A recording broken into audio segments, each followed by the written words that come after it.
All right, let's walk you through the math unit pages on teachcandy.com. So first thing you want to do, obviously, is get to teachcandy.com. Go up here and log in. Once you're logged in, it'll take you to the main page where there's all the different areas that you can get onto on this website. But for today's purpose, we're going to focus in on math, where there are 17 different math subjects, along with hundreds of videos and storybooks and songs, PDF worksheets, and even videos that walk you through, instructional videos that walk you through those worksheets.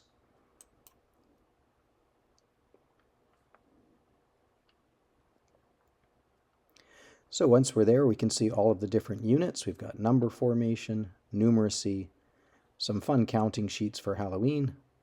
We've got lessons on tally marks and skip counting by 2s, 5s, and 10s. We've got lessons on patterns, 2D shapes and 3D solids, pentominoes, where you're focusing on slides, turns, and flips. There's a unit on measurement, a unit on time, of course, big units on addition and subtraction for grade 1. A unit on Canadian money with its coins, ordinals, probability, sharing and or simple fractions, and then learning about the greater than, less than, equal or not equal signs, a unit on symmetry, and a unit on data collection and graphs. And there's even a few additional pages in PDF format. So let's just go into one of these because they're pretty much all formatted the same way. We'll choose addition for this example.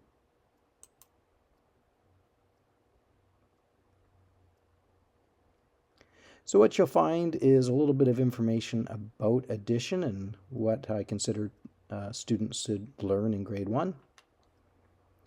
And then you'll see a bunch of storybooks. These are all YouTube video links, so you just have to click on the storybook and it'll take you to the YouTube. Other than storybooks, there's also videos on different addition, in this case, addition videos, including my own episode that's a half-an-hour episode that I do called Lessons from the Classroom, which is broadcast on the Rogers TV network. There's also some songs, again, YouTube videos that you can click onto. And then we get into the worksheets. So each worksheet has a PDF format for you to print off.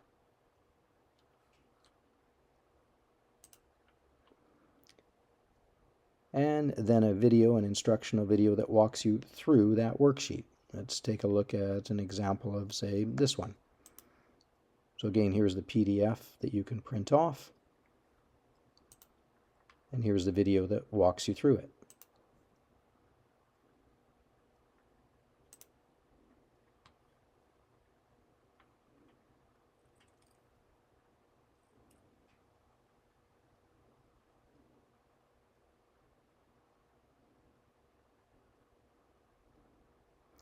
So we see a domino with 2 and a domino with 7 dots on it. It's like the question is saying 2 plus 7. We can also write it downwards or across.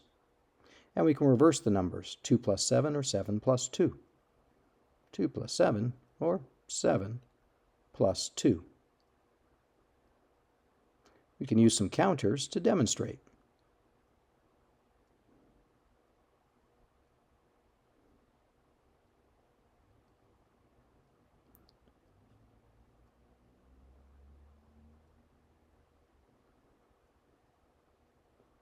So if we use 2 red counters to represent the number 2, so if we use 2 red counters to represent the number 2, and 7 yellow counters to represent the number 7,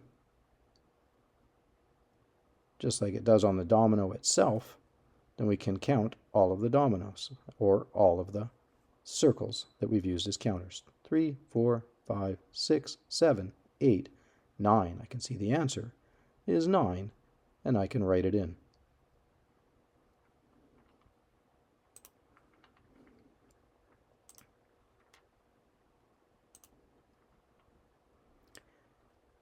So the same setup for all of the worksheet pages. In this case with addition, we're looking at least 22 worksheet pages, easily one a day for 22 days. There are some answer keys being provided as well. And at the very bottom, there's an assessment for addition specifically, and you can either go into the one that has all levels, and this is something that you could highlight, copy, and paste into, say, a very basic text format, and then you could make changes to edit it. In this case, with the all of it, it shows a bit of an opening, and then it shows a comment for emerging, for developing, for proficient, and for extending or exceeding. Also some comments if a student was absent for most of that unit, or they're ELL and struggling with the language portion, or if they have an IEP and require assistance from their EA, or SEA, or SSW, or SSA, whatever term you use in your area. And then a few next steps. Space for the student to have a self-reflection. You could record their verbal reflection. And what the proficiency scale means. Again, you can change the language of this.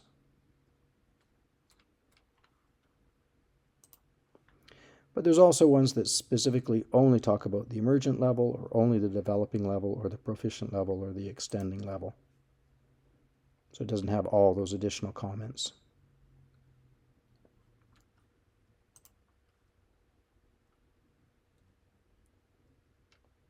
And that's basically how each one of the math units is laid out. Storybooks, videos, songs, worksheets, and an assessment.